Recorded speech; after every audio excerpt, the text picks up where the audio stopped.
As most of you know, at CTARA we do this weekly seminar series on technology and development. We've had a very wide-ranging and I would say very interesting set of talks that have happened. They happened every Tuesday at 5:30 in this slot in this room. And today is special in a particular way because this is the first time this semester and in the last 2-3 semesters that we're doing a collaborative seminar with a group of rural activities at IIT Bombay. Many of you may be aware, many of you may not be aware, but I also know very little. But it's a very interesting group that is doing interesting work in IIT Bombay. Some of the office bearers and volunteers are here. Please touch, maybe you can just show your hands, the volunteers at GRA. Yeah, throw over so we can see. Yeah. Please get in touch with them to find out what they do, the activities to support and be part of that. So it's very nice. Of course, our agendas match up at CTARA and GRA. So it's very nice that we've been able to have this joint seminar. And I must, as a seminar coordinator, thank our second year student Rahul Evane, who has really taken the lead in the beginning. I'm sure there are others, but I know Rahul has been in touch with me, coordinating with the professor and getting the whole thing organized along with other friends. So it has been his initiative along with others. So it's also been special in that way that this has been a student-led seminar. So thanks everybody for coming, and Doctor, thank you so much for being here. I'll hand over the mic to Sharmila to just give a brief introduction and then Good evening all. Welcome to the 5th talk in CTARA seminar series. Today we have Dr. R. Balasubramaniam with us. Today's seminar is a special one in many ways. One because of the eminent speaker, Dr. Balasubramaniam himself, and other because of a special collaboration between CTARA and GRA, and also the added effort of development dialogue team of CTARA. GRA, a group for rural activities, is one of the oldest students group established in 1985. It helps bridging the gap between students and rural India. The development dialogue team at CTARA is dedicated to help students find suitable employment opportunities in development sector. The title of today's talk is Social Stock Exchange for Empowering Public Action, Idea, Opportunity and Apprehensions. A medical doctor by training, Dr. R. Balasubramaniam has an MPhil in Hospital Administration and Health System Management from BITS, Pilani. He also has a master's in Public Administration from the Harvard Kennedy School, Harvard University. In addition to his academic achievement, he serves as a visiting professor at Cordially University, USA and IIT Delhi, India, where he teaches courses in leadership and human development. Dr. Balasubramaniam's extensive career includes dedicated work with remote forest-based tribal communities in the Mysuru district of Karnataka. During his undergraduate days, he led a group of medical students, which ultimately led the foundation for the Swami Vivekananda Youth Movement, an NGO focusing on health, education, livelihood, and training and research across the state of Karnataka. Dr. Balasubramaniam holds the position of Chairman of the Social Stock Exchange Advisory Committee established by SEBI. He also serves as a member of HR Division within the Capacity Building Commission of the Government of India. Welcome, sir. Over to you. Thank you. Now that you already clapped for me, should I presume you want clap after the talk? I hope I'll make you do that. Thank you so much for having me here. I must validate what the professor said when he said that students have to be appreciated for getting me here. Except for dragging me here, they did everything else. So they were very perseverant and they tried all pleasures, including a person in my organization, one of your students here, doing his PhD here, who kept messaging me, WhatsApp is a pain. And saying that, are you going? Are you sure you'll be there? Physically you must be there. You can't do online. So I'm just following instructions. But I'm very happy to be here. Actually, at CTARA, this is my second talk. Maybe 8 or 9, 10 years ago, I given a talk. I don't know what I spoke on, but I spoke on. So I'm happy to be sharing some thoughts on a very interesting innovation that several countries have tried. This actually began in Brazil in 2003. Very unsuccessfully run, but they have tried. They are the pioneers. United Nations also has got this idea of fomenting inside, and they get all the stock exchanges to represent, to see how can we create a social stock exchange platform. A lot of experiments are happening, and I'll come back and say why is India special. But more importantly, as a civil society person, as an NGO person myself, why would I want to dabble in financial instruments, markets?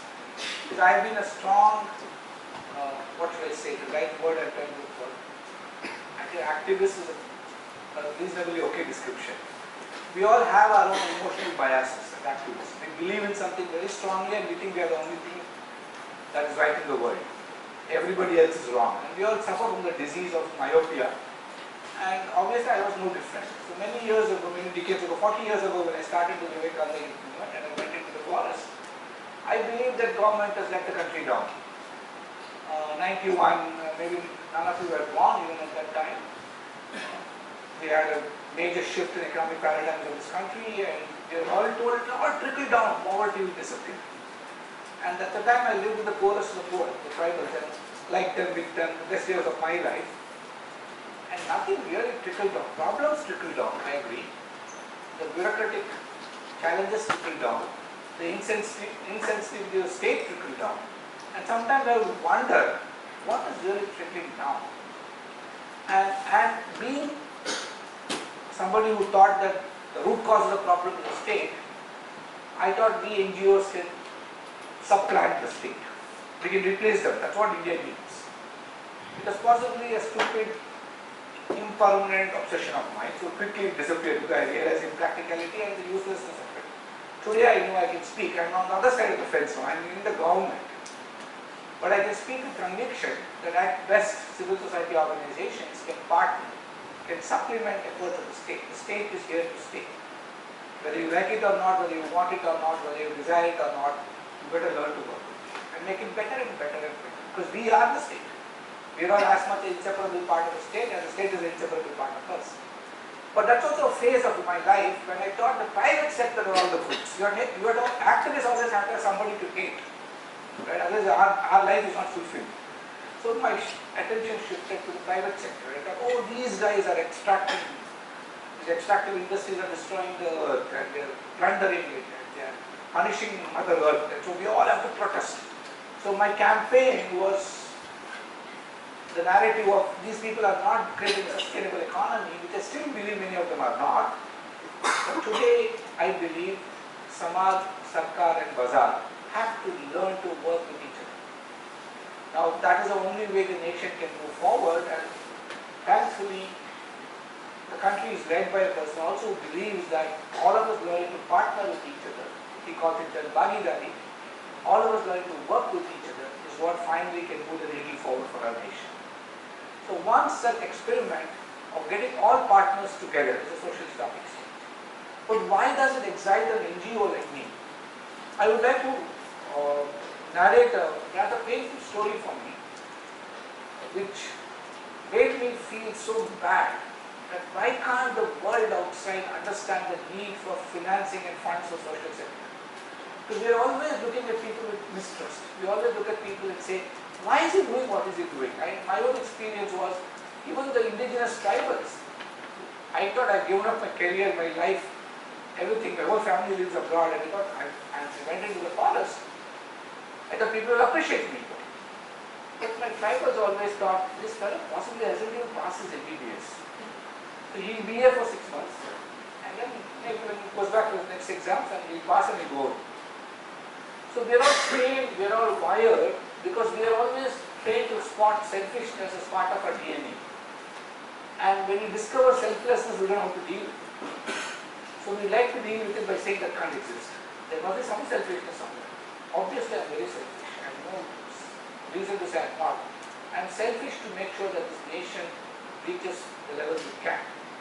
And if that is selfishness, so be it. I'm very selfish in saying that indigenous communities must find their voice and be where they should be. Because they traditionally have owned this country. And if that is selfishness, so be it too. I have no problem. My children should. Today one of my students are in IIT, doing a PhD in IIT Guwahati, and one child is in All India Institute of Medical Sciences. And when I hear all that, I think it was worth being selfish. It was making sure these children went places.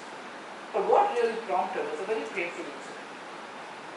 Fresh into that area, thinking that people will welcome me, open arms, garland me, fall at my feet, all these movies we see, these doctors coming from abroad and going and sitting in a village and everybody calls them Mother Teresa. Nobody bothered about me. On the other hand, the suspicions were there. And suddenly I heard a lady was pregnant and about to deliver.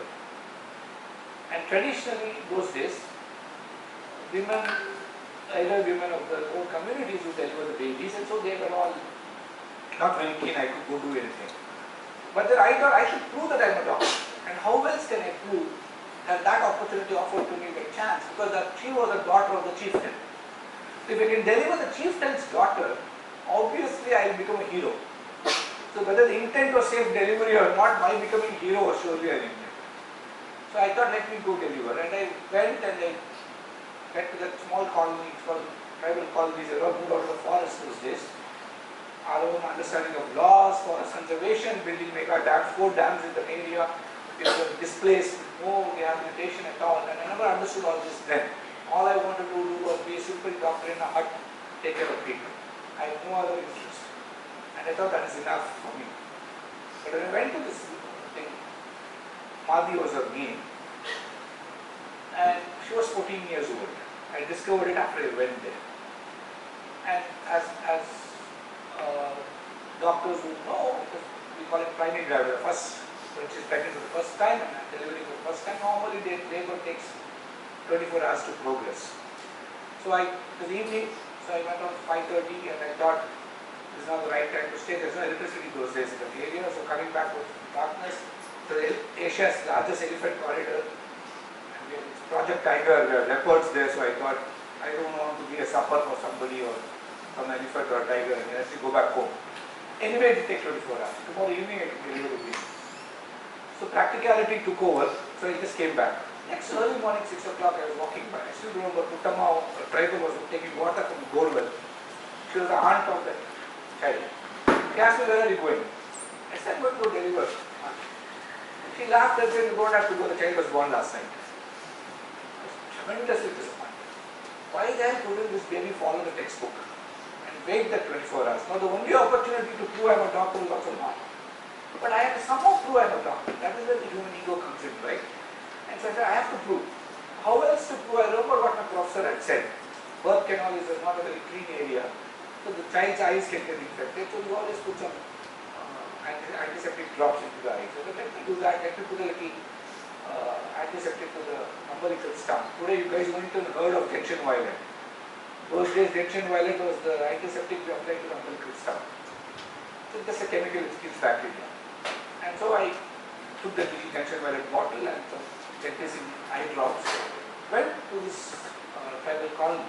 Sani Madaya was the name of the girl. He had gone to the forest to fetch firewood. He would bring the firewood, boil the water to clean the baby. I could hear this young woman, I can't call her a woman, a child inside the house, walking around. I knew she's there. So I was standing at the door of the hut and saying, please come out and show me the baby. 2-3 minutes of negotiation, nothing happened. No negotiation, my requesting, nothing happened. I could hear her, but she was not talking. Just try talking to a wall. When you know the wall is alive. That's frustrating. 5 minutes, 10 minutes, then suddenly my ego caught up. You know, what the hell, I talked to a medical person and I'm here giving up everything. This girl can't come out when I ask her. And after 10 minutes, it really exploded. I told her, if you're not coming out and showing me the baby, I'm coming into your house and seeing it anyway. What the young child screamed changed my life forever. That 14-year-old screamed and said, please don't, that's the only time she spoke to me. Please don't come into my house. Can't even call it a house. Hut. I have nothing to wear. That young 14-year-old had delivered her own baby the previous night. And delivering her placenta, she had soiled the only sari she had. She was wearing it. And middle of the night, she washes that sari, put it on top of the hut, waiting for the sun to come out to dry it. So 1987, my friends, 40 years after independence. The young child, 80 kilometers from Mysore, shouldn't have got pregnant in the first place. Gets pregnant, has no assistance to deliver. Delivers, and doesn't have a cloth to cover herself. What are we talking? What kind of socio-economic independence are we talking? So that disturbed me so much I couldn't take it. I said, this is not the place I want to be. I can't absorb this.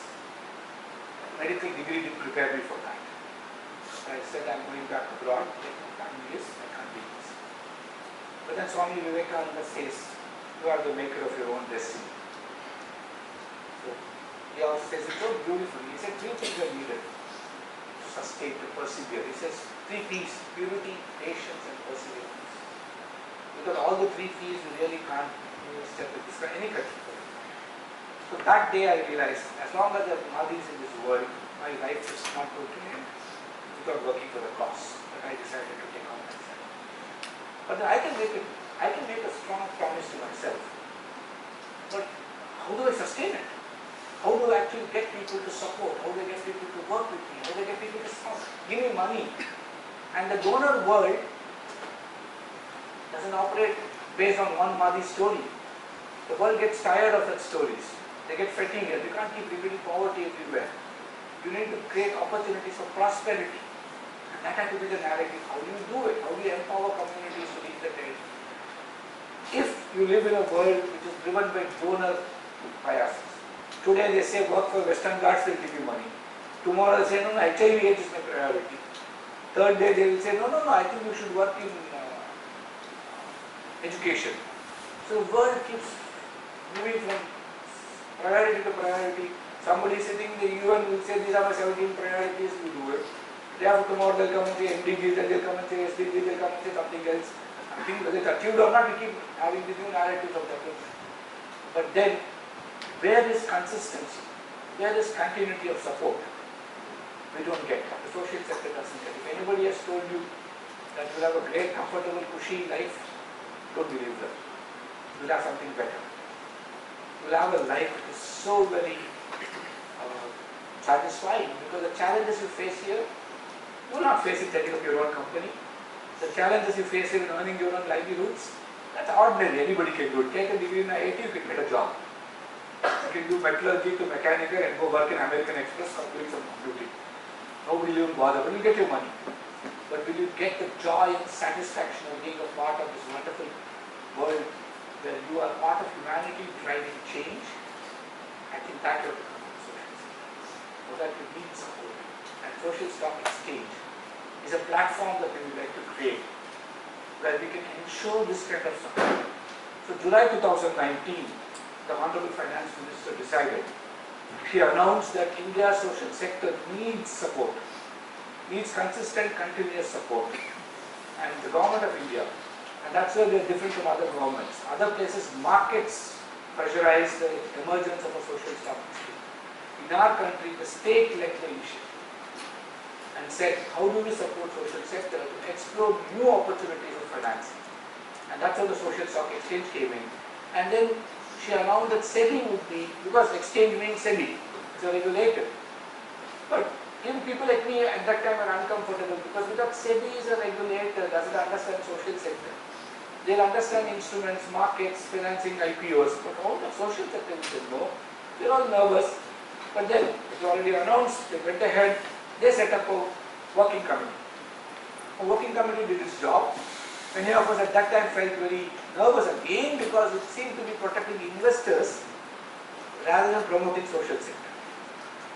So we are all critical and we are all apprehensive. We all sent in our objections. So SEBI then set up a technical group to say, okay, how we operationalize all these ideas, criticisms are nice, but come back and do it and show us. So many of us from the social sector were actually part of the committee. I was also part of the technical group. And my earlier research was on understanding social stock exchanges across the world. And we realized there were some 6 or 7 actually exchanges, declared as exchanges. Some of them are exchange equivalents, around 13, 14 of them together. And most of them are not truly exchanges. They are not really trading, and they are not listing but not trading. There are different evolutions of this, but differential levels of success. Most of them were unsuccessful. So why should India do a unsuccessful exchange, was the question many of us had. So we thought, let's understand failures and make sure we can mitigate them and make India succeed. So that's how the exchange took some time for us to prepare a report, and then when we submitted the report, SEBI took it up, submitted to government, but government couldn't immediately act on it because you have to notify these instruments. Many of us are not familiar with all this. So we brought out a new instrument, security instrument called zero coupon, zero principal bond, which means There's no interest, you don't get any interest. You can buy the bond, unlike share markets where you get dividends or interest, and you won't get your money back. Once you invest, it's gone. But other things are all committed. You will get social returns, measured, demonstrable, visible social returns, which the investor will qualify for. And so we decided with that and started. But then this is what all the reports said and reports did. I won't get into all that. But today, as I interact, SEBI then set up the committee. I think if you look at it later on, the committee was set up, advisory committee was set up. I was asked to chair, and I keep making this joke everywhere that when, I was talking to a friend of mine and told him, social stock exchange is now happening. So they set up an advisory committee of people who are all very keen on making it succeed. And he asked, who's the chairperson? I said, I'm the chairperson. And he laughed. He's my childhood classmate. I said, why are you laughing? Can't you believe I'm worthy of being there? He said, no, that I agree, but I can understand why they made you chairperson. I was really curious. I thought I must be great. That's why he's saying this. Then he said, remember in 4th standard when we were together in class? I said, yeah, I don't remember everything, but some things I remember. He said, you are the naughtiest child in class. So after 3 months, the school teacher, class teacher said, it's impossible to manage the class. This fellow is around. So she made you the monitor, and after that the class was quiet. So I think SEBI also must have heard you a 4th standard teacher. And you made so much of noise they decided that they'll make you the monitor, and then you have to make it succeed. So I'm stuck. But jokes apart, I do believe that we can actually make a difference. And why do we need to make a difference? Especially why would I want to share these ideas with young people? Because the world is changing rapidly. Post-COVID, the current paradigms of economic growth and the development narrative is all shifting. I remember the World Bank, the mandate was fighting poverty.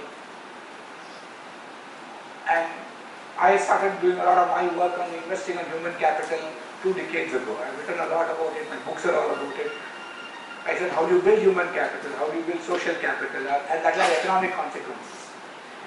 So I was invited once to the World Bank to share my ideas. And today World Bank has a human capital index. Today World Bank doesn't talk about fighting poverty, it talks about creating prosperity. So that's a huge difference. And investing on people. The economic paradigms are shifting. Today a lot of my writings are on, even recently 2 weeks ago I wrote on how can you create a life economy? How can you get a soul? How can you get compassionate capitalism work for people? How do you build a soulful economy? You've got a soul inside, Atma-filled economy. And for that you need something else. You need an instrument. You can't just have ideas and ambitions. You need workable instruments. And we need a generation of but profit making just for your personal reasons, there's no fun about it. So can you create private gains for yourself by also achieving public good? The primacy should be social intent, and that is what the stock exchange talks about. If you want to register as a social enterprise on the stock exchange, you have to demonstrate 67% of the people who benefit, or the revenues you generate, or the people you serve, are people who deserve your service, and if you can prove it out to them. And it's a new game. None of us know how to play this game completely well. We're all discovering it. So it's like the elephant. Each one of you will have an idea. The supply side, all the NGO, the investors, they have their own ideas. The demand side, we the NGOs, we have our own ideas. And intermittent, all the rest. They have their own ideas. And remember, our country, culture is about savings. Your generation is different. When I grew up, if my father's salary was 300 rupees, we would literally starve because he could save 100 rupees. And many times I would wonder, why couldn't we spend that 100 rupees and live a better life? But that's the way we were, our DNA was savings, our national savings was 36% or something of the GDP. So India was trained to save, think savings. Even now you ask your professors, they may not know how much salary they get, but they'll always remember how much of salary they should put into mutual funds, how much should they put in FD, how much they should keep in bank, how much after retirement. There is no guarantee they'll live up to retirement, but they'll be planning for retirement. But your generation, don't even worry about it because you are also secure, because your parents are not like our parents were. And you know that whatever money comes is meant to be spent. cool रहना चाहिए, life तो खर्च करना चाहिए. All these kind of fancy slogans you make and then you spend the money. I know my son, right? As he earns, he spends and he tells me, what do you want? I go, whatever, I want nothing. He says, no, I got money. Because he's got money, I must spend it now. So we all live in a different world, but you also have money to give away. So you are a generation which is not just privileged, but I think it's obligated. So the dependency ratios are the lowest India can ever imagine. 14 to 65 is what we call productive populations in space of development. Less than 14 they need a support, over 65 they need a support. But you are the best phase of any country's life history. I can remember my grandfather, he had 5 children. My grandmother was a homemaker and the grandfather was a village priest. 25 paise there, 10 paise here, 1 coconut there. So if you get more coconuts, you get coconut burfi at home. If you get more pumpkins, it's pumpkin sambar for the next 5 days. So that is the way life was led. But there were 6 people dependent on him. That was the dependencies. My father had 3 kids and my mother was a homemaker. So 5 of us depended on him till a particular point. I have 1 son and he doesn't even depend on me. And my wife is a gynecologist, she doesn't need me financially. So we are not even dependent on each other. So dependence is half, not even half. And you guys, I don't know if you get married, even if you get married, we don't really formalize it, informalize it, I don't know. All the equations are complex today. But you won't depend on anybody. That's a beauty. But the nation depends on you. Don't forget that. It's very easy to wish it away. You are here because we let you be here. Our generation suffered, saved, built institutions where you can come back and maximize the benefit of. You are here because rural kids in this country couldn't take JEE. You are here because rural kids couldn't go to schools that you could go to. Just imagine millions of rural children, like the areas I work with. They get the best of, as it is my children are getting into All India Institute and IITs now. But it took me 30 years to get them there. And these are all people working. So after 5 years, 10 years, 15 years, the competition for JEE is going to go up that much more. So you're all lucky. You're privileged, you're lucky. That's exactly why you must be obligated to this country. Go where you want, be where you are. But don't forget that you owe something. And that something is how you enable others to do what they can do to get the opportunities they deserve. That's all is social development. And this narrative has to start from you. And that's why we're creating this exchange. And so it's, in a broader sense, it's simply an exchange. Where people can put money for public use, measure the public outcomes, and be happy with it. So we are trying to create that space where it can be measured, where you will be interested. If you are interested in education, you don't want to waste time finding out who are the good players in education. Like, somebody wants to make money, you look at the IPO offering document and say, okay, this looks like an upcoming industry, it's a sunrise industry, maybe drone technology will work, let me invest in this. And 5 years you don't bother if you don't get dividends. We are ready to wait 5 years because it's money for ourselves. 7 years later you may get some 5%, 10 years later you may get some 10%. I remember my father bought Reliance shares. I used to wonder what big deal. Luckily he willed it to me. Today I'll suddenly see what they are worth. Now I know I can retire. Right? So we should also give that kind of timelines to social sector. Development is not 10 years, 5 years, it's generational. So we need to make generational investments on communities for which we need stability of funding. And just imagine if I had that stability of funding, how much more I could have done in 40 years. We don't want the next generation to have these questions. We want you to have the assurance the society is behind you if you deliver, if you hold yourself accountable to deliver. And that's very critical. So how do you do it? So many of them, like I said, are just transitioning. But the benefits are it creates market access, it democratizes participation. Any idea how many demat accounts are there in our country today?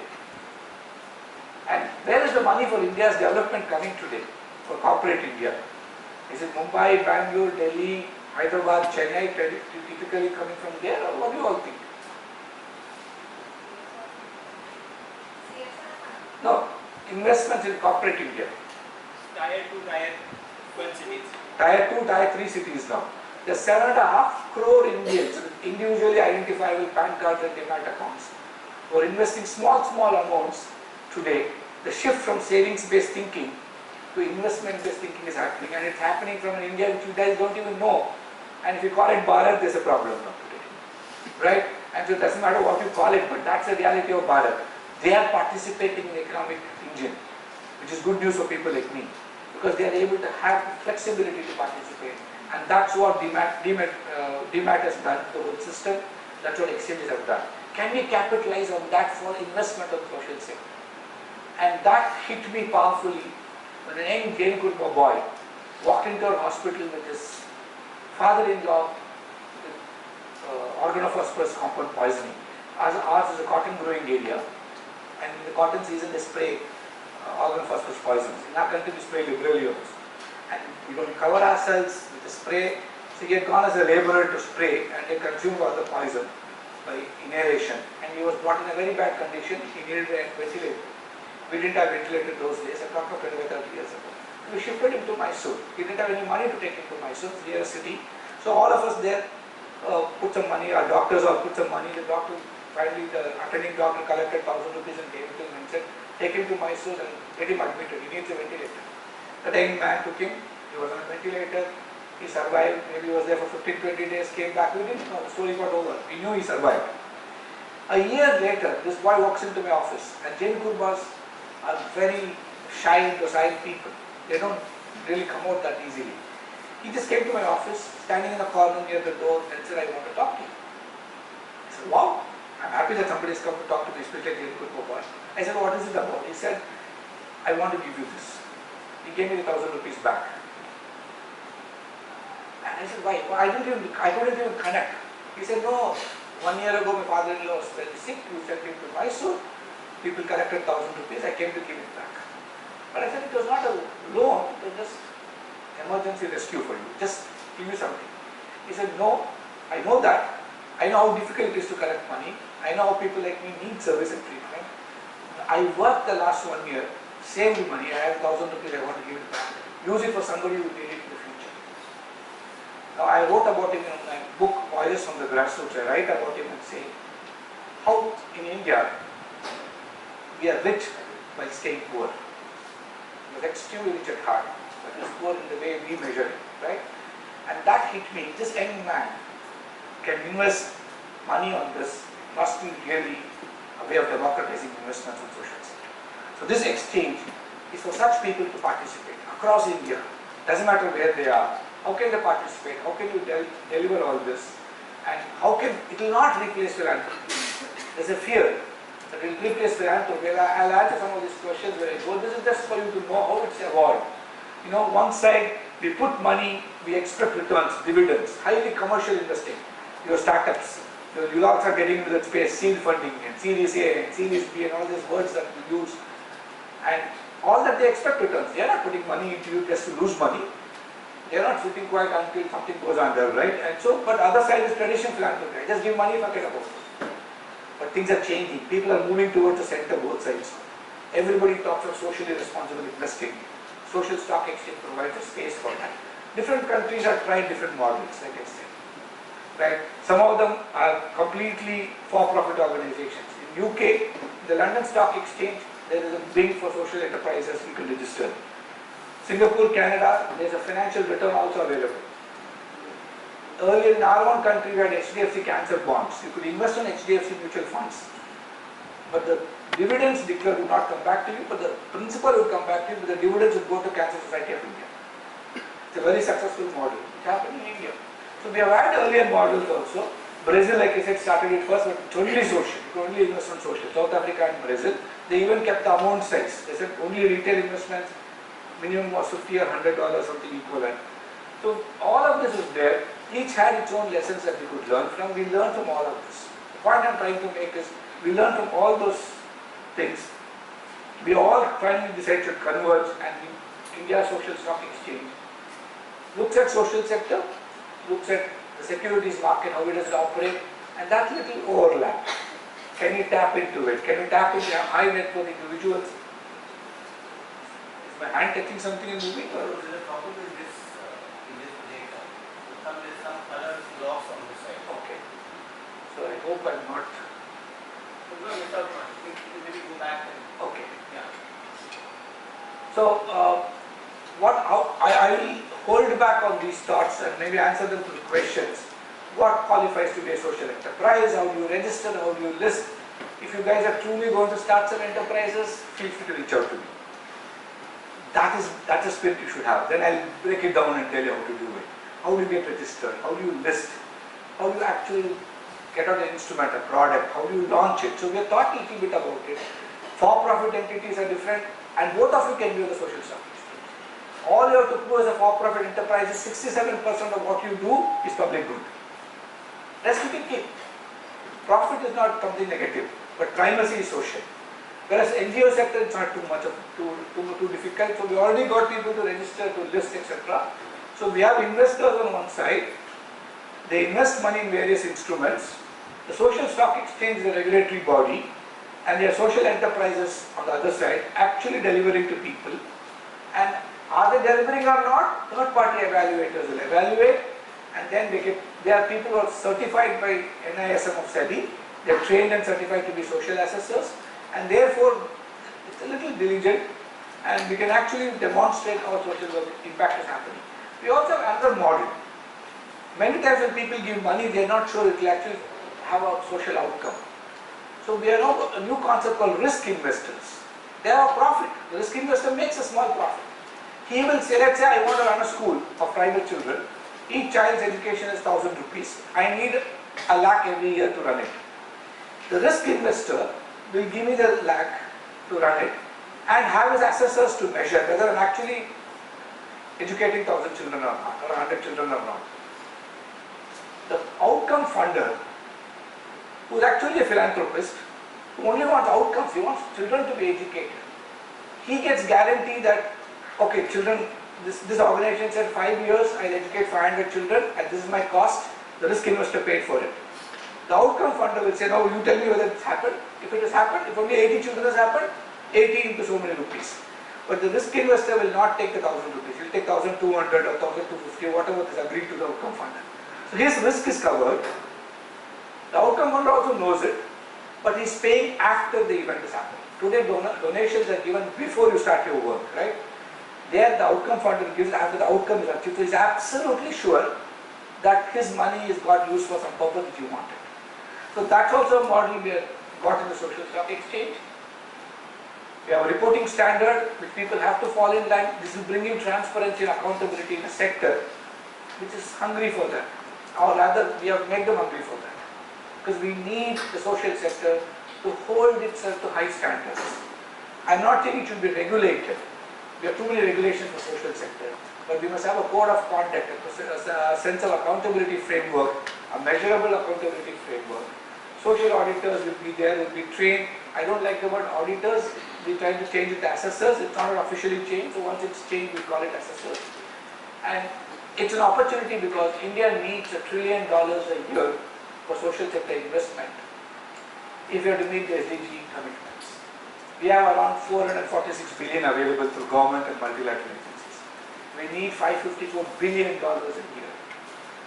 We need to create more wealth to distribute wealth. We need young entrepreneurs who think out of the box. Society is full of problems. It presents an enormous opportunity for us. But solutions can be profitable. But don't start something for the profits that you see. Start something for the society good will enable and the profits you'll make. I think the best of brains are sitting in this room. This country has got the best of brains in major IITs, the first generation IITs. If you guys decide to find solutions for our problems, the nation's problems, as it is, they're solving a lot of them. But there's still a lot more. We create a lot of them also, right? And so if you people decide that you're going to be the difference, I think that is the generation that this country is looking forward to. And that is the Amrit card that we all have to truly celebrate, because that is a generation of young people whose spirit of adventurism will make this a success. I stop here, and I think that's the last slide. I won't get into all this. There are You have some time. Maybe you can. No, I'll just wait until the questions come, then I'll go back to the current slide. We have 31 organizations registered already. None of the instruments are listed yet. Everybody is nervous, like the elephant, right? Somebody held on to the leg and got registered. But then he discovered the elephant behind. Somebody thought there's an elephant, but he only got the trunk in his hand. So everybody is confused. They're trying to sort it out. They're trying to educate. We have a 100 crore capacity building fund created.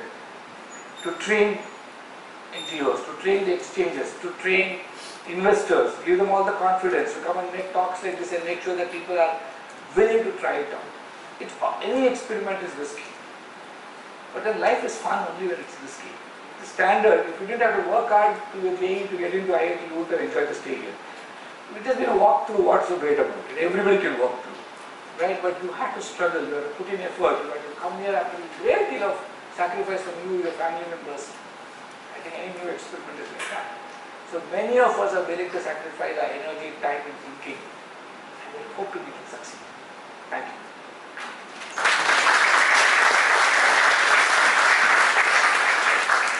I was just wondering, would you like to tell us a little bit about a couple of these that are registered subjects and set some targets, or do you want to take a question? I'll wait for questions and then it will. Yeah. Thank you very much, sir. So like we always do, we open up the floor, but first for students. And as it always happens again, it seems to be the students always on the right hand side of the room. So yeah, master students first, then our Ph.D. students, and then other faculty members. Yeah. Are the undergrads also sitting here? Good question. Are there any undergrads who are here? Yeah. And good. That's great. So undergrads get the first choice. Yeah. So now you have to ask a question now. Yeah, there's no choice. You're stuck. Don't ask me why should I ask a question. And also please do introduce yourself so we know who's speaking. We'll pass the mic there. Can you come half the way? Help us. Get up and run down. The next man wanting to ask the next question in 18 lines, it's faster. Come here, go again. The mic don't work. Come in, come in. Come a little bit in the front, yeah. No, you will work, the mic will not. Yeah. Now you can. Yeah. Is it? Yes. Thank you for this spirited talk. In the initial part, You introduce yourself, please. my name is Rishikesh. I'm a Ph.D. Student in my third year now. I'm a sociology student. So in your initial part of your talk, you said that you also believe that social sector only can assist states. Supplement, it didn't say assist. It's a choice whether you want assist or not. Supplement the state's effort for a social change. And in latter part, you give an estimate that India requires $3 trillion. $1 trillion a year. $1 trillion. Till 2030 to meet our SDG commitments. Right. So I am just saying that is it a tension between states' efforts and social sector? This estimate of $1 trillion in social sector. So you're giving it as a efforts of social sector for the social change or for SDGs. But on the other hand, states should also work on these goals. So, how do you address this tension? Is it an attempt to replace state with the social sector? No, I think there's a confusion. Social sector doesn't talk in exclusion of the state. The principal driver of social change is the state. Whether you want it or I want it or not, the Indian Constitution mandates the state to do its job of taking care of its citizens. So social sector is not a nebulous sector managed only by NGOs. That's why I use the word social sector. We are all part of the social sector. Anybody working to bring social change is part of the social sector. And the state is a principal player. As much as NGOs are one player, then some very socially minded companies are another player.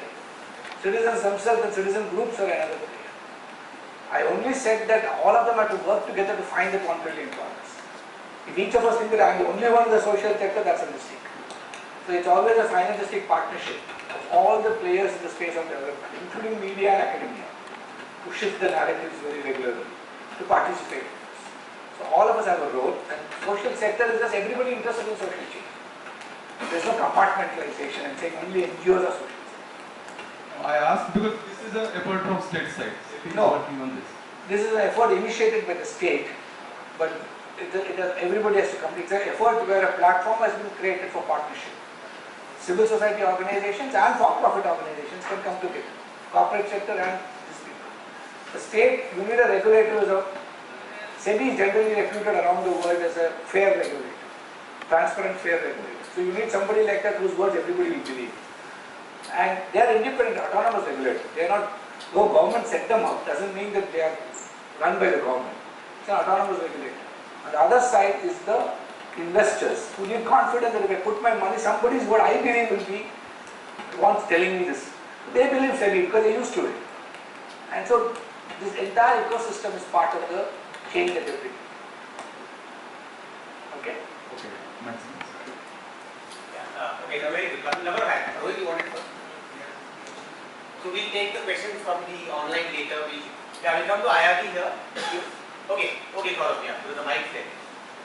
I just want to ask how you could defend this argument whether this SEC is a part of like improving social change or states kind of its motive of escaping from their responsibilities of like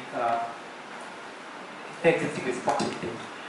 It's a good question to ask because again I said the Indian mind is trained to be suspicious always. Right?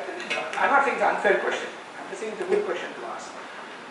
That can be answered with data. If the state decreasingly starts or spending decreasingly over years, absolutely what you say is they're looking for opportunities to diversify their responsibilities. Okay, we don't have enough data to justify the answer right now.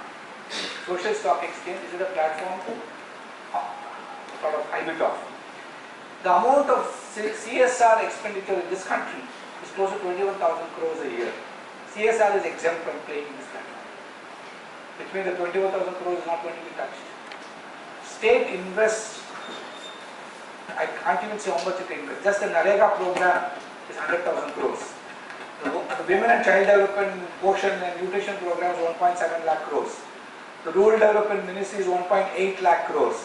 The entire philanthropy wealth of this country, including CSR, including retail donation, including temple hundis, 70% of India's money goes to temple hundis and mosques and masjids and all that, right? 22% close to that. I forget numbers are a little older. The recent reports will be different. The man on the street begging, right? That philanthropy is 22%. Whereas NGOs are very small. So nobody can displace the other side of the philanthropy by any platform like this. So those work will continue.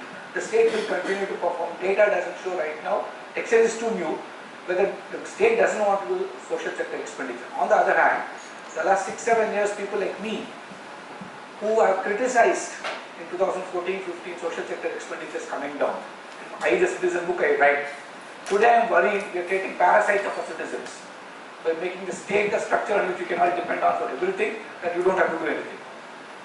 Just come to my state. You have just been born in my state, and if you are born a woman, it's better. You get much more things free. How can you ever take away human dignity from development? Development is development with dignity. Any state which makes you a parasite, you need a social safety net. And the state is obligated to take care of people below the social safety net, unquestionably. But people above the safety net, if you are pampering them with a non-enterprise level existence and making them dependent on you, state is actually misunderstanding development. That's what's happening across India. My state is a recent example now. I'm worrying that we'll actually put all our well-gained. Today, they announced 1,000 more centers in one state where you can walk in and eat. What nonsense. Can I work and also eat? I have no problem. So dignity is what we need. That's also part of human development, right? Freedom of choice, freedom of opportunity with dignity. I can't be forced to eat the rice you give me. I should choose to eat the rice you give me. There's a difference. So I don't build a clan. Yes, no supplementary. Yeah. I don't know which state income.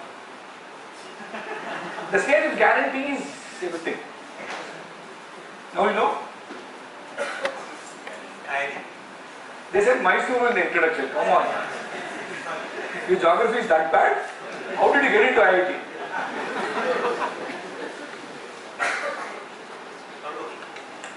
I think the lady here was also asking. Yeah.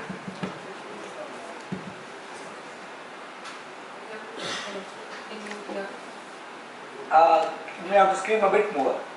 Can you hear me now? I think I can hear you better now. Without me. So I am Ayati. Yes, get the mic closer. I am Ayati. I'm a first year master's student here at CTARA. And the first part of my question is the Indian model is not an impact investment based model but rather a donor based model, right?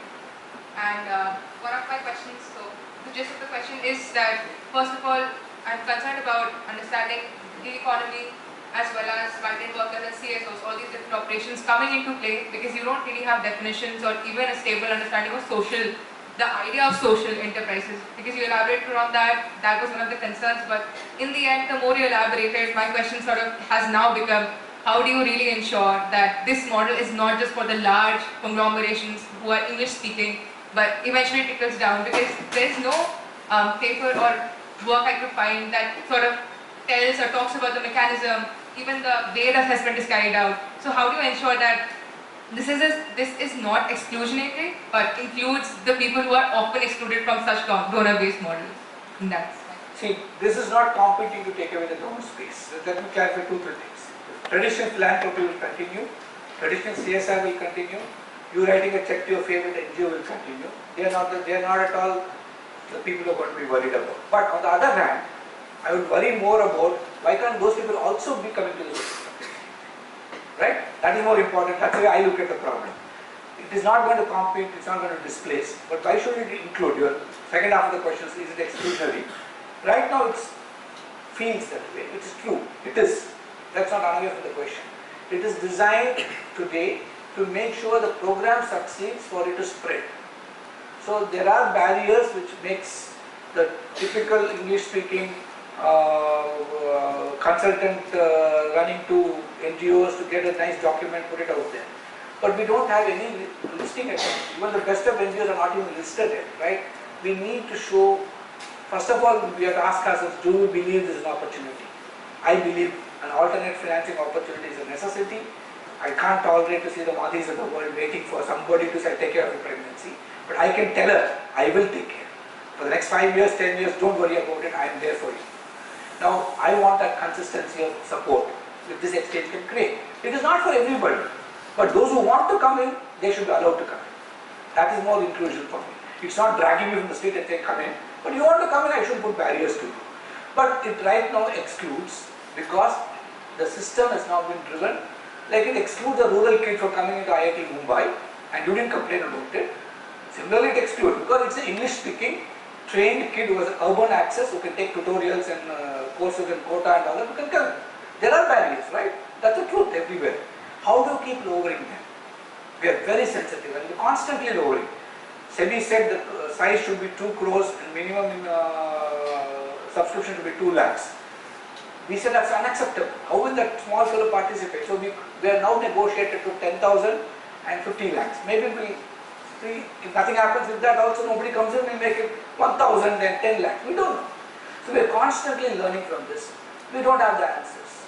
I can give you a commitment that our sincerity and intent is 100%, but we are not planned for solving all problems. We are not. We don't even know the problems, honestly. As we discover them, we are responding to them.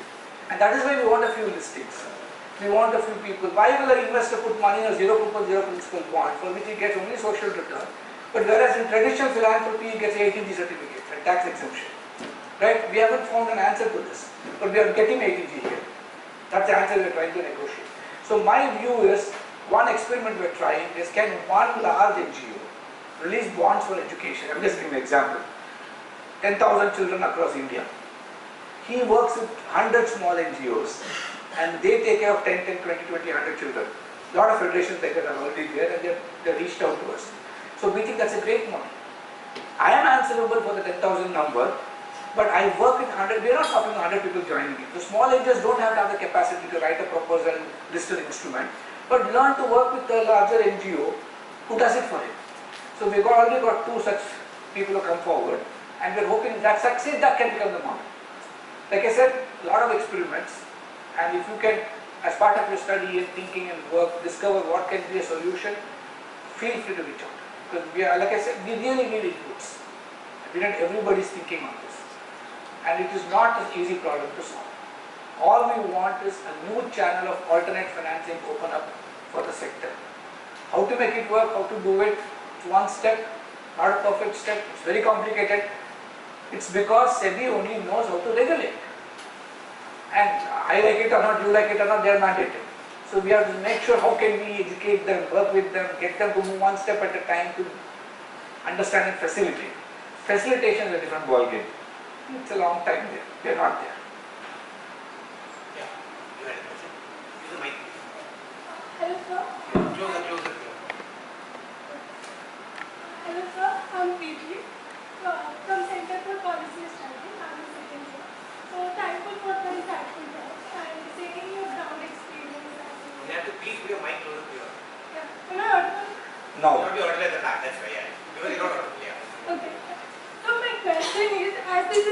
scheme was, it was announced some 2 years back. 4 years. Yeah, 4 years back, and it was part of a budget. When Finance Minister announced this scheme. So I would like to understand from you that how is the response from the corporate houses? Because it's a state idea, it's a great idea also. But unless until the corporate house and the big business is not participating in this scheme, the chances of success is very minimal. So how is the response from the corporate house? So I can only give you by what happened in the last 2 months, right? We are on side preparing NGOs to list. Okay, they list, but where is the money? Somebody has to invest on them. A lot of HNIs are already pledged. Somebody has to cover the risk. This is an experiment. We don't know how much effort we need to put in to make it work. I am happy to say a group of investors have come together and pledged money, saying that irrespective of how the experiment goes, we want to make sure that the NGOs are getting listed. The first 10 or 15 of them, ones who are willing to walk the talk, we will make sure that money comes. So we have the commitment. That's why yesterday a colleague of mine was here from my committee, trying to meet NGOs and the corporate partners, not corporate, the owners of the corporates, to talk. Today I was there with all the big time money players of Mumbai, and each one unhesitatingly committed and said, we are work it out now. We are saying that you as an NGO try to get 1 rupee, this investor 1 rupee is assured. So if you are opening a subscription size of 1 crore you are launching, 50 lakhs is assured by these investors right now. You have to also do some work to get the 50 lakhs. Right? You have to work, build the prospectus, release the instrument, announce it, do everything. So their commitment seems to be high right now. How long will it be? How much are they willing to burn their capital to make this experiment succeed is to be seen. But today, as of now, it's encouraging. We need an NGO to confidently list. Yeah. Yeah, go ahead. Am I audible? Yes. Yeah. Hi, thank you so much for the talk. I am Renuka. I am a CA and I work with the Rajmata Jijao Mission, Department of Women and Child Development. So my question, rather I really loved, or rather was so happy when I saw DIVs coming into place, because I was aware that social stock exchanges do have NGOs who come in. I wasn't aware about the DIVs. So like you mentioned, I completely agree that you need an alternate financing model which is going to attract more other people and which works sort of in a financial instrument way, which is transparent and easy to access for everybody. So my question is, how can governments come and pitch in this entire process, or how can governments bring in the problem statements for a few ideas? So the work that I am doing currently is, we do have certain problem statements. We're trying to develop a DIB out of it with the department, and something on the similar lines of the Uttrish impact bond that was there in Rajasthan. So the concern that we have right now is reaching the right people, talking to the right people and getting access as to how to take this further. We have the idea, we have the government onboarding, but who to ask? Like you mentioned, so what I could understand from the conversation is, at least one end you need some surety. You either need the risk investor or the outcome funder to be sure. You can't try to bring in both. You need a big person in that particular domain. So how can that happen? And government schemes can't support each and everything. They would require alternate funding for that. This appears to be a very good model which can help it. So how is government placed into it? And number two, how can we access people? If you could let me know, it would be a great help in my work. How many of you have heard of RBI bonds? You would know, you're a chartered accountant. That's government money, right? And how many people subscribe to it? A lot of people. Why? Because they know the money is guaranteed. They'll get the 7-8% whatever is declared. And so if there's an assurance of returns, they feel confident. It's a state institution, right? And there's a faith in that institution. Now, nutrition bond is a great example. Now, state has got, like again to answer the earlier question about the state abdicating its responsibility. No, state is finding new ways of fulfilling its responsibility. We have been approached by a state government. We are not even ready. Saying we have first tranche of 500 crores ready. We want to invest in girls' education in our state. If there are some NGOs that you think can register a list and release a bond, we will invest on those bonds. Because now at least we know we are better than our own schools and we will deliver on that education. right? So we don't know how to handle it, because we never thought the state would be an investor also. So we are still thinking through it. So like these are things we are also getting to learn as we are going along, and how do we manage it. It's a great powerful idea for the state, because state is anyway spending and nobody knows what's the return, nobody is measuring it. Here there's an opportunity. Can we do this? Can state be an investor? Can state be an outcome funder? Right? I as an NGO release a bond and state says, okay, you're taking care of children I couldn't have reached, I'll be an outcome funder. You demonstrate after 5 years, you look for the risk investor. But I commit an outcome funding. So all this have to evolve. See, these are all at a very high level of evolution. We have not even crossed the first 3 steps. People are jumping to the 13th step, 14th step, and I am nervous. That looks very nice, but we don't have the infrastructure to back it. So we are just creating it. We have trained 800 social assessors now, quietly. We have built a 100 crore capacity building fund. City after city we are going and talking to NGOs, telling them all the plus minuses, getting them on board. So I think it's a slow process. My view is it's better to invest and lose time now to create the ecosystem, to make it a little more mature, and start a little late and succeed, then rushing to show results and then collapse. Then the whole idea will fall apart. So many of these questions are still unanswered in our mind. How do we find that connect? Because this was intended for the for-profit and not-for-profit institutions to do social change. But we also didn't realize that state is also a major player in social change, and state has also got a valid thing to ask. If you can assure me in outcome, why should I be an outcome funder? And I haven't found the answer. We can take some questions online. If there are, just introduce who the people are. Maybe 2 questions online. And you can read the question or something. Yeah, also tell us whose question it is. This is a question by Srivasan Rajaram. He is asking what are the criteria or requisites for MPOs to register in BSc and NSC for I think just go to the NSC BSc Social Stock Exchange website. The FAQ is clearly explained, but to answer it in a short thing, you should be at least 3 years. You should have 12A registration, ATG exemption. You should have clear governance management criteria that your organization follows, and you apply. And the listing criteria is very clear. The registration criteria. This registration is not difficult. Your auditor must certify that the money that you have got over the last 3 years, 67% of it is actually used for social intent. And that is done, you apply for your registration. But the best way answer I can give you, just go to a BSc or NSC's website, look at the FAQs, it's very clearly answered, everything is listed out there. And you must also have a last 3 years average turnover size should be 50 lakhs. So otherwise we are not sure who can be the fly-by-night operators coming in. That's why 3 years, 50 lakhs. Can you absorb this kind of work? That's why the earlier question of exclusion is really valid. If you don't, we are sometimes solved for it. But right now if we say everybody can participate, we can't control. So we say 50 lakhs, maybe as it matures it will come. You can take one more question. There is another question by Harsh William. He is asking, do social stock exchange SEBI provide training to potential organizations through a workshop or webinar? I think SEBI will not provide it, the exchanges will provide it, and NABARD and SEBI who also manage the capacity building fund, they organize it. The SROs, what we call, they are the ICAIs, ICMIs, all these people are also running it. I would say go to well-known people. Now it's becoming an industry, this is the problem.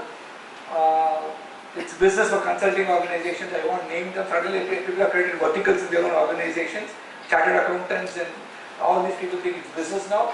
So I think be careful where you go to, but go to approved SROs as well as NSC and BSc approved. They'll be running the programs themselves, they're running it, and NABARD is running it. So NABARD is monitored substantially to the capacity building fund, they're managing it. I would say go to them for training. Is there any other question? Yeah, one more question. Anybody else in the auditorium? Yeah, okay. We'll take this one from the online and then we'll come back to you there. Can you elaborate? How can one be auditor? Yeah, you go to NISM, the training wing of SEBI. It's got a 11 module virtual training program. Please take the program and then you apply for a job in any SRO. And they'll take you as an auditor. You cannot be independent, you have to be under approved SRO because what we are now suggesting to NGOs is just don't take some 22-year-old kid who takes 11 modules, who doesn't know the social sector. You can set in your standards and say, I want my social assessor to be 3 years experience or 5 years experience of working in an NGO, etc. Only they will be my social assessors. But they should have done this course. The NISM course is compulsory, where curriculum has been vetted by advisory committee and they do. It's available in good NIS and website, the admission criteria, everything is there. There's a question at the back. Will you also introduce yourself? I am Arya Jain. I'm second year master student in the Center for Policy Studies. Sir, I'd like to know your thoughts about pressurizing the state so as to tax more and create more funds for the social sector rather than versus relying on philanthropy and voluntary investment. The comparison I'd like to know. Okay, I don't know if I can represent the state in answering this question. I can give my personal opinion. As a person who strongly believes in freedom of choice and empowering people to make their own choices, I do believe that as a policy, teacher of public policy, I can say state is the single largest instrument of organized violence. Every rupee it taxes you, it creates more violence for me. You would have spent the rupee you wanted to spend, I take away that right and say you have spent it by giving it to me and I will decide what is good for you. So I, in principle, as a person, my school of thought is there should be no taxes at all. But as a person who has lived my life with the poorest of the poor, I know redistributive policies are extremely essential. I myself struggle how to balance it. So there must be a facilitatory mechanism where I pay taxes because I know I should be a recipient of goods and services from the state. And for some people, the goods and services could be clean air, clean water, safe place to live in, security, my borders are secure. For somebody else, it could just be the next meal. And so redistribution is necessary. So all public goods, which only state can provide, should be run with taxation economy. With the commitment that the state will deliver on the promise that I give you something for something in return. You hire a domestic help, you pay her a salary every month because she's expected to do whatever you want to tell her. If she doesn't, you will dismiss her. We can't dismiss the state, right? You're paying the state because you're expecting some service. It's a transactional relationship. But somebody who can't even do that needs that ladder till that social security safety net is met. And that's why you need redistribution. So I believe for them, you also need voluntary participation. You also need state support. For all of us, we need state support for certain public goods. We have no choice. If the state decides not to have any pollution control, imagine what will happen to our lives, right? If the state says you don't have to wear a helmet, imagine the amount of road accidents with head injuries we'll have. So it's a balance. And I also struggle to find this balance. Rahul, you have a question? Pass it on. I have a question for Rahul. Is my car arranged for tomorrow?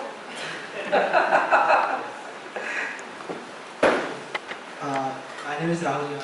I am second year M.Tech student at CTARA Centre. I have two questions. The first question is like if we see the development sector and also the corporate sector. So as far as I can understand, there is a distinct difference between these two sectors in terms of skills, in terms of exchange of human resource also, and collaborations and many other aspects if we look into, there was distinct difference between the two sectors.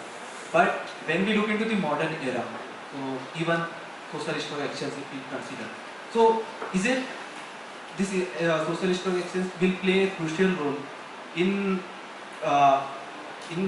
convergence of both the sectors if you look into the development sector in particular? So I want to hear about it. I don't think social stock exchange will shift the paradigm because the paradigm is already shifting. Irrespective of the social stock exchange, I think these sectoral divisions are a product of our appreciation of the sector from a bottom line perspective, not from a skill perspective. Why should the NGO be professionally managed like a corporate? The person is working, which field is he attending, because technology provides us GPS monitoring if you want. We know exactly what the outcomes are, outputs not outcomes, are on a periodic basis which we report to people. Technology has the overheads of 4% because of technology. We are possibly more professionally run than any corporate you can see. So why not? Why not we learn? So I believe skill sets are not very distinctly different, and COVID demonstrated the blurring of margins. Corporates were doing social work, feeding migrants. NGOs were trying to do something else. So I think the first sector, the government, the second sector, private sector, and what we are typically called third sector, we have to understand there's an emerging new fourth sector. Some of us have come together and formed what is called the fourth sector group, where we're saying take the best DNA of the three sectors and can we create a new fourth sector which will drive this movement from a shareholder economy to a stakeholder economy, from a for-profit maximization thinking to a for-benefit optimization thinking. And their skill sets are all fuzzy and moving together. So convergence is beginning to happen, and maybe may not be in my generation or lifetime, but maybe in your lifetime, you will suddenly see that those are very, those margins don't mean anything. They're already blurring, it will get blurred more.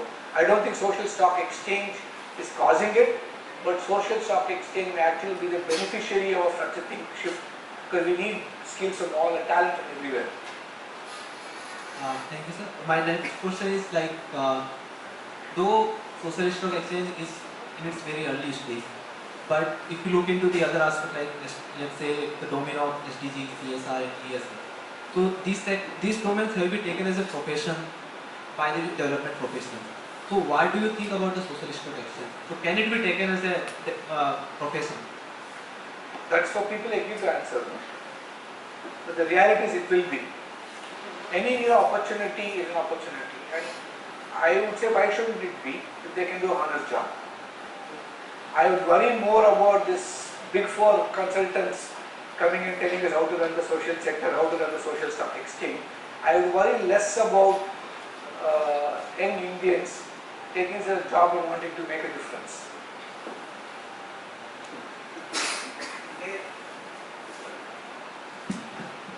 Frederick, is there anything you want to add, because we are running towards the end from what you presented, and maybe you wanted to, anything in particular that you may have missed or you were expecting? Yeah, I wanted to talk about the constraints. This I had shown maybe a lot of questions wouldn't have been asked. The reality is, if 14 countries failed, why are we going to succeed? How foolish is that, right?